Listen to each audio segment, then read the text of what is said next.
ప్రొద్దుటూరు నియోజకవర్గ ప్రజలందరికీ మీ బిడ్డలాంటి రాచమల్లు హృదయపూర్వకంగా నమస్కరిస్తూ, గత వారం రోజులుగా విజయవాడ పట్టణానికి జరిగిన తీవ్రమైనటువంటి నష్టం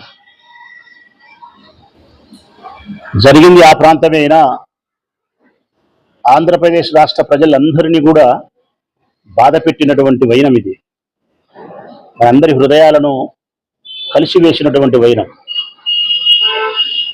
మన తెలుగు భాష మాట్లాడే మన రాష్ట్రానికి సంబంధించిన మన తోటి ప్రజలు తీవ్రమైనటువంటి కష్టాలు పడతా ఉంటే, తల్లులు, పిల్లలు, వృద్ధులు అనేక రకాల కష్టాలు అవి చూస్తూ మనము మీడియా ద్వారా ఎంతగానో మనము బాధపడే పరిస్థితులు అన్నమాట. ఒక్కసారి వాటి గురించి, ఈ పరిస్థితికి కారణం ఏంది, ప్రభుత్వం యొక్క వైఫల్యాలు ఏమిటి, స్పందించాల్సినటువంటి తీరులో స్పందించిందా లేదా అన్న విషయాలను మీతో పంచుకోవాల్సిన బాధ్యత ఉంది.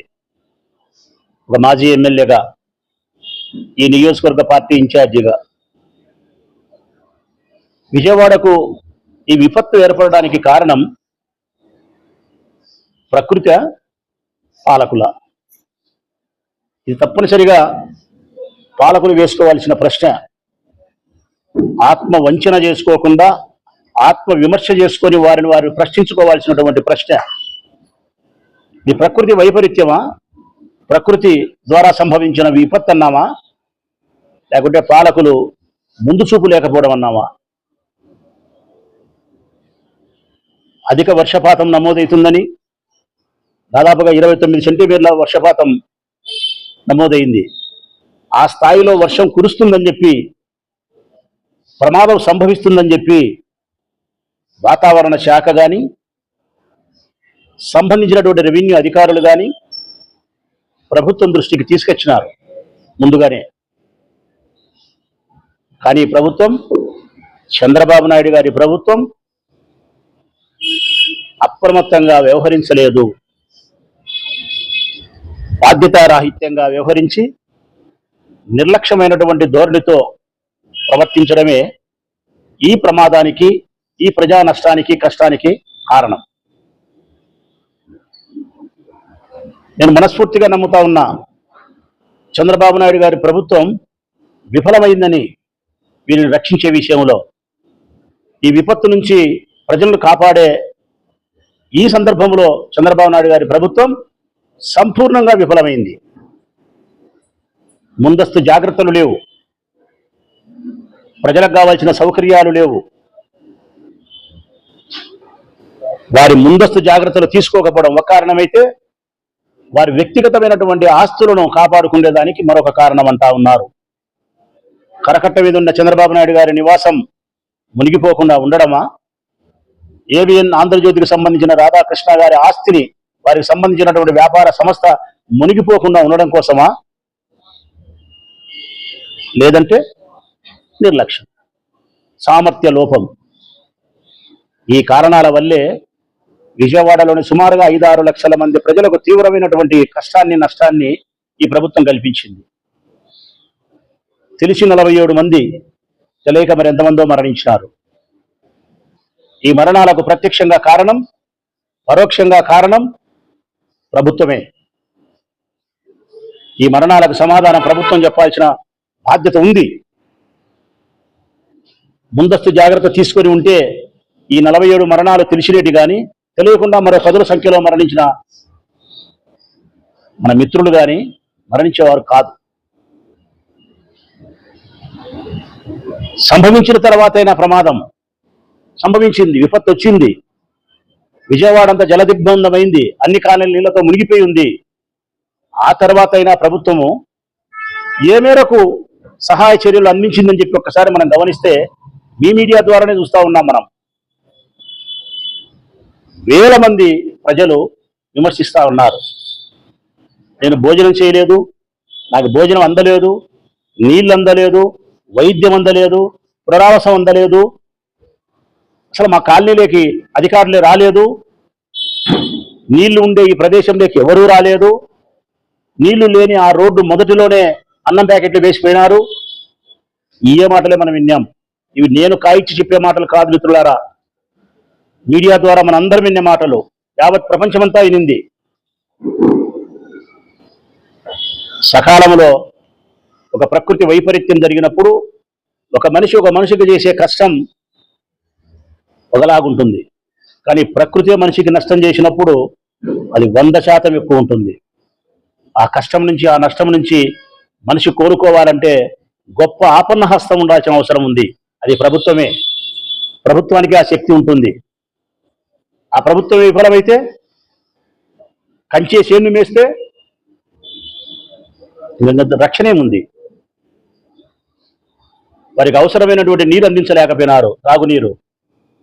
వారికి అవసరమైనటువంటి ఆకలి తీర్చడానికి భోజనం అందించలేకపోయినారు. వారికి అవసరమైనటువంటి మందులు అందించలేకపోయినారు. వారికి అవసరమైనటువంటి చోటికి పునరావాసం కల్పించడానికి అక్కడి నుంచి కదిలించలేకపోయినారు.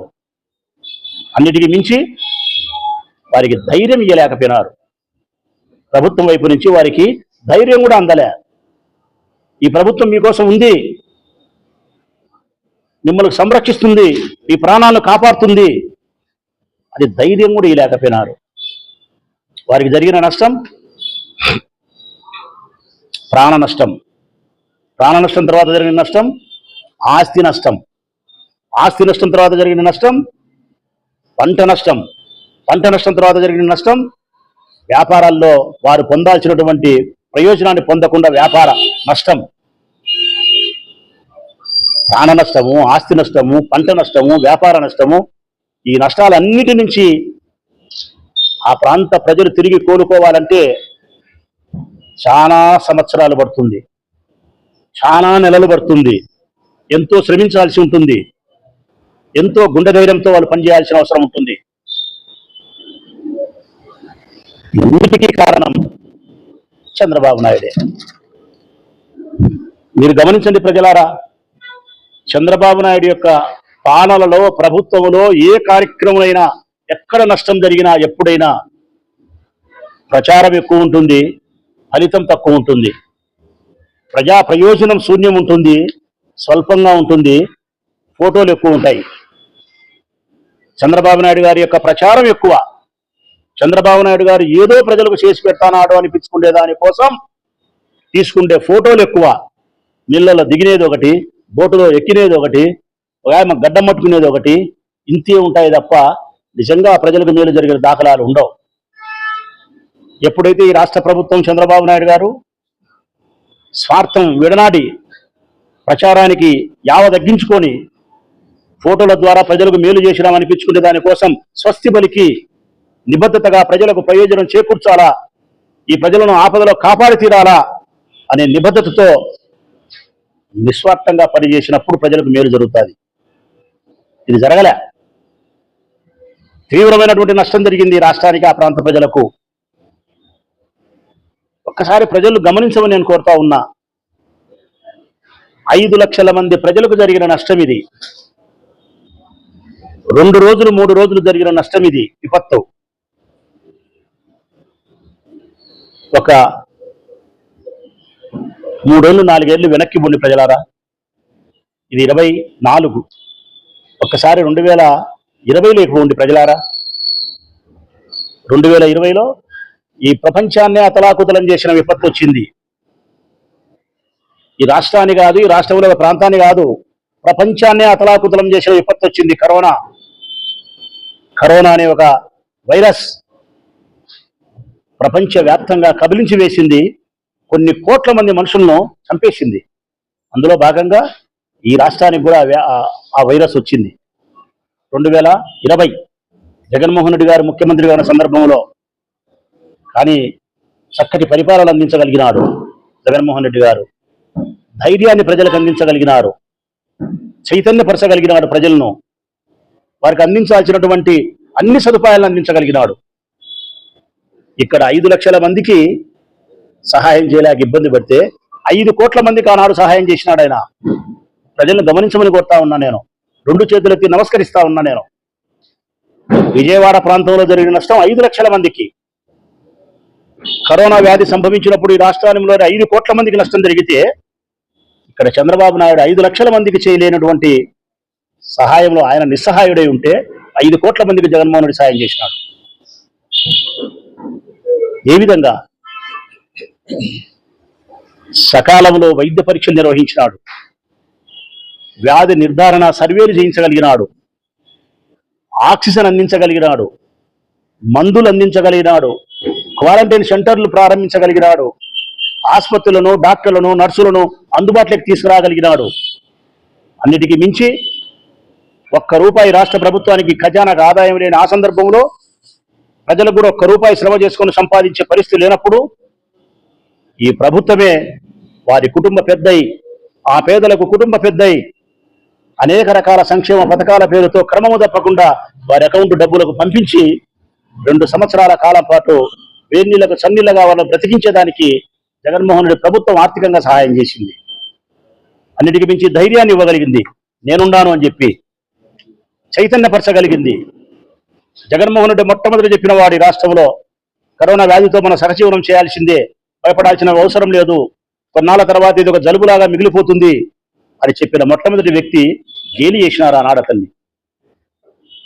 మరి అంత పెద్ద విపత్తు నుంచి ఒక 45 సంవత్సరాల యువకుడు చక్కటి పరిపాలన ద్వారా ఈ రాష్ట్ర ప్రజలను కాపాడగలిగిన ముఖ్యమంత్రి ఆనాడు 74 సంవత్సరాల వయసులో 14 సంవత్సరాల అనుభవంలో నేను గొప్పవారని చెప్పుకుంటే చంద్రబాబు నాయుడు 5 లక్షల మంది ప్రజలను కాపాడే ఈ ప్రకృతి వైపరీత్యం వల్ల సంభవించిన విపత్తు నుంచి విఫలం 100కు 100% చంద్రబాబు నాయుడు ప్రభుత్వం విఫలం. ఇక దారుణం ఏంటంటే ఆనాడు కరోనా సంభవిస్తే ఒకవైపు జగన్మోహన్ రెడ్డి గారి ధైర్యంతోనూ సమర్థవంతమైన పాలనతోనూ ముందు జాగ్రత్తతోనూ ప్రజలు సంరక్షిస్తూ ఆయన ఉంటే కొసమెరిపోయిందంటే చంద్రబాబు నాయుడు 70 సంవత్సరాల వయోవృద్ధుడైన ఆయన తన ప్రాణాన్ని కాపాడుకునేదానికి ఈ రాష్ట్రంలోకి రాకుండా హైదరాబాద్లోని నివాసంలో దాచిపెట్టుకున్నాడు. ఈరోజు జగన్ అట్లా లేడు. ఎక్కడ ప్రమాదం జరిగినా, ఎక్కడ విపత్తు జరిగినా జనంలోనే ఉంటున్నాడు, ఆ విపత్తులోనే ఉంటున్నాడు, జనం కష్టంలోనే ఉంటున్నాడు, వారి కన్నీళ్లలోనే నీళ్ళు అవుతున్నాడు జగన్. ఓటమి చెంది కూడా, ఘోరమైన ఓటమిని, పరాజయాన్ని పొంది కూడా మానసిక ధైర్యాన్ని కానీ, ప్రజల పట్ల అభిమానాన్ని కానీ, ప్రజల పట్ల తన బాధ్యతను కానీ ఏమాత్రం విస్మరించకుండా ఇది జగన్ ప్రజలారా, అది చంద్రబాబు నాయుడు. ఈ వ్యత్యాసాలను గమనించమని కోరుతా ఉన్నా. ఈ ప్రభుత్వం విఫలమైందని మీకు చెప్తా ఉన్నా. ఈ ప్రభుత్వం వైపు నుంచి ప్రజలకు అందాల్సిన సహాయము గొప్పగా అందాలని ఆకాంక్షిస్తాం. ముఖ్యంగా కేంద్ర ప్రభుత్వాన్ని కూడా విజ్ఞప్తి చేస్తా ఉన్నా. మీరు కూటమిలో భాగమై ఉన్నారు, ఈ రాష్ట్ర ప్రభుత్వంలో మీరు భాగమై ఉన్నారు. మీ బాధ్యత కేంద్ర ప్రభుత్వం ద్వారా చేయాల్సిన దానికంటే ఈ ప్రభుత్వంలో భాగస్థులు కాబట్టి మరింత ఎక్కువ చేయాల్సిన బాధ్యత మీకుంది. కాబట్టి చంద్రబాబు నాయుడు గారి ప్రభుత్వానికి మీరు సహకరించండి. ప్రకృతి వైపరీత్యాల ద్వారా మాకు సంభవించినటువంటి మా రాష్ట్రానికి జరిగిన నష్టంలో అధిక మొత్తంలో చంద్రబాబు నాయుడు గారు ఆశించిన మేరకు ఆ ధనాన్ని మీరు ఇచ్చే ప్రయత్నం చేయండి. వారి నుంచి ఆ ప్రాంత ప్రజలకు జరగాల్సినటువంటి ప్రయోజనం తిరిగి వారు కోరుకోవడానికి కావాల్సిన ఆర్థిక చేయూతలు ఇచ్చేదానికోసం కేంద్ర ప్రభుత్వం సహాయం చేయాలని చెప్పి విజ్ఞప్తి చేస్తా ఉన్నా. అంతేకాకుండా మా అధినాయకునికి, మా ప్రీతమ నాయకునికి, మా జగన్మోహన్ రెడ్డి గారికి విజ్ఞప్తి చేస్తా ఉన్నా. లేఖ కూడా తెలియజేస్తాం మా పార్టీ పెద్దల ద్వారా. త్వరలోనే ఒక పిలుపునిమ్మని కోరుతా ఉన్నా నేను జగన్మోహన్ రెడ్డి గారిని. కనీసం మనం చేయాల్సినంత సహాయం మనం చేసినాం, కష్టంలో మనం ఉండాల్సినప్పుడు ఉన్నాం. అంతేకాకుండా తిరిగి వారికి పునరావాసం ఏర్పాటు చేసే క్రమంలో ఇప్పుడు వరదలు తగ్గిపోయిన తర్వాత విపత్తు నుంచి బయటకు వచ్చే ఈ క్రమంలో తిరిగి వాళ్ళు కోరుకునే దానికోసం, మళ్ళీ వాళ్ళు జపసత్వాలతో నిలబడే దానికోసం, ఆర్థికంగా పుంజుకునే దానికోసం ఒక పిలుపునివ్వండి అధినాయకునికి విజ్ఞప్తి చేస్తా ఉన్నా. 175 నియోజకవర్గాలకు సంబంధించిన వైఎస్ఆర్ కాంగ్రెస్ పార్టీ నాయకత్వంలో విరాళాలతో కానీ, వారికి కావాల్సిన సరుకులు కానీ, సామాన్లు కానీ, వంట పాత్రలు కానీ, బట్టలు కానీ, ఆర్థిక రూపేణ కానీ 175 నియోజకవర్గాలకు సంబంధించిన ఇన్ఛార్జీలు ముందుకొచ్చి మీ నియోజకవర్గాల్లో ఉండేటువంటి వైఎస్ఆర్ కాంగ్రెస్ పార్టీ కార్యకర్తలు, నాయకులు, శ్రేయోభిలాషులు వ్యాపారస్తుల సహాయ సహకారాలు స్వీకరించి గొప్పగా వచ్చి విజయవాడలో వైఎస్ఆర్ కాంగ్రెస్ పార్టీ జగన్మోహన్ రెడ్డి గారి నాయకత్వంలో ఒక్కొక్క కాలనీ ఒక్కొక్క నియోజకవర్గానికి అప్పజెప్పి, విజయవాడకు సంబంధించిన కాలనీలు ఎన్నో ఉన్నాయి, ఒక్కొక్క కాలనీ ఒక్కొక్కరికి అప్పగించి సంపూర్ణంగా వాళ్ళు నిలబెట్టేదాని కోసం కావాల్సిన ఆర్థిక రూపేణా సహాయం చేయడానికి ఒక పిలుపునిస్తే అందరం ముందుకొచ్చేదానికి సంసిద్ధంగా ఉండాం. పని చేయడానికి మేము సంసిద్ధంగా ఉన్నప్పటికీ మాకు నాయకత్వం వహించడానికి జగన్మోహన్ రెడ్డి గారు ఉన్నప్పుడే అది మాకు సాధ్యమవుతుంది. కాకపోతే మాకు సాధ్యం కాదు కాబట్టి పార్టీ పిలుపు మేరకు పార్టీ కనుక ఒక పిలుపునివ్వగలిగితే ప్రొద్దుటూరు నియోజకవర్గం నుంచి కూడా అటువంటి కార్యక్రమానికి మేము ముందుంటామని చెప్పి మా నాయకునికి విజ్ఞప్తి చేస్తూ సెలవు.